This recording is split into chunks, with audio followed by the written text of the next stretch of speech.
A devastating Israeli strike in South Lebanon has claimed the lives of 10 people, including 2 children. The strike hit a residential building in Nabatea city, leaving 5 others wounded. The victims were all Syrian citizens, and a final death toll will be confirmed after DNA tests. The Israeli military claims the building was used as a weapons depot by Hezbollah militants. Meanwhile, Israel's military carried out an attack near Lebanon's Tyre, which killed Hezbollah's elite Radwan force commander Hussein Ibrahim Kaseb. This attack is likely to escalate tensions between Israel and Hezbollah.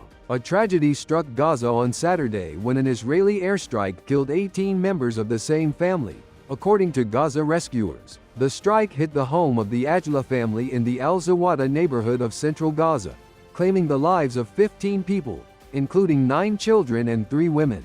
The violence has also led to a growing humanitarian crisis, with aid groups warning of a potential polio outbreak in Gaza. 1 case has been confirmed, and others are suspected, prompting calls for a pause in the war to ramp up vaccinations. As the fighting intensifies, new evacuation orders have been issued in Gaza, with residents in central Gaza told to leave their homes and move to a humanitarian zone due to militant rocket fire. However, Hamas has dismissed U.S. President Joe Biden's optimism that a Gaza truce is near, calling it an illusion, and saying there are no real negotiations, only American diktats being imposed. The situation on the ground is dire, with Israeli tanks advancing into the eastern area of Deir al-Balah, where hundreds of thousands of displaced Palestinians are sheltering. The Gaza Health Ministry has reported at least 40,074 Palestinians killed in the war, with no distinction between fighters and civilians. Israel claims to have killed over 17,000 Hamas militants.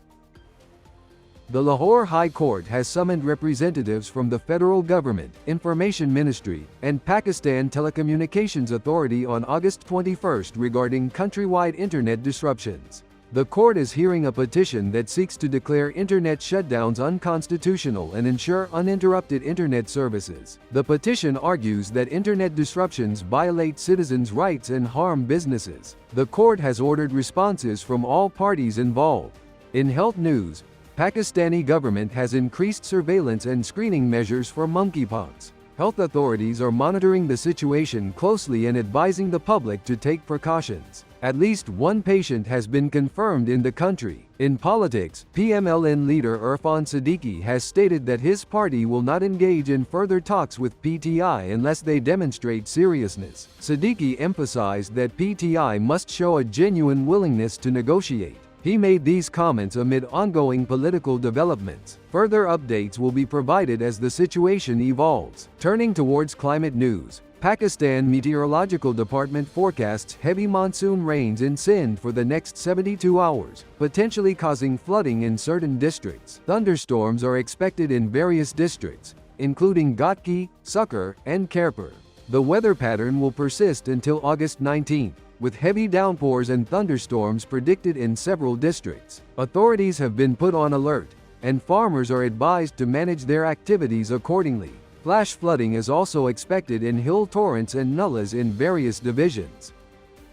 Ukrainian forces have left a trail of destruction in Kursk, Russia, after a surprise incursion into the region. Kyiv forces have overrun several Russian settlements, with the town of Sudza being the largest to fall under their control. Meanwhile, Moscow has accused Ukraine of using U.S. missiles to destroy a bridge in Kursk, while Ukrainian President Volodymyr Zelensky says his forces are strengthening their positions in the region. Ukraine's air defenses have shot down all 14 Russian drones fired in an overnight attack, and Kyiv claims to have killed over 598,000 Russian troops since the invasion began.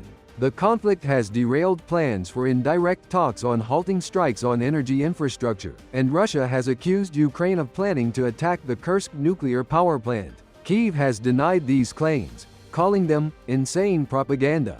Meanwhile, Germany plans to have its military aid to Ukraine in 2025, and Russia is restricting access to information to limit criticism of its invasion.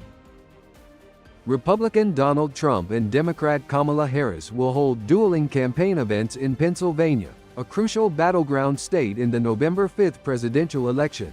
Trump will rally in Wilkes-Barre, while Harris will tour western Pennsylvania, starting in Pittsburgh. Pennsylvania is a key prize, with 19 electoral votes.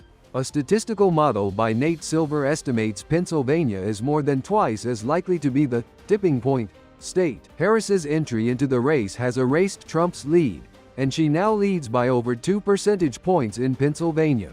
Both campaigns have made the state a top priority, spending millions on advertisements. Over $42 million has been spent in Pennsylvania alone, more than twice any other state.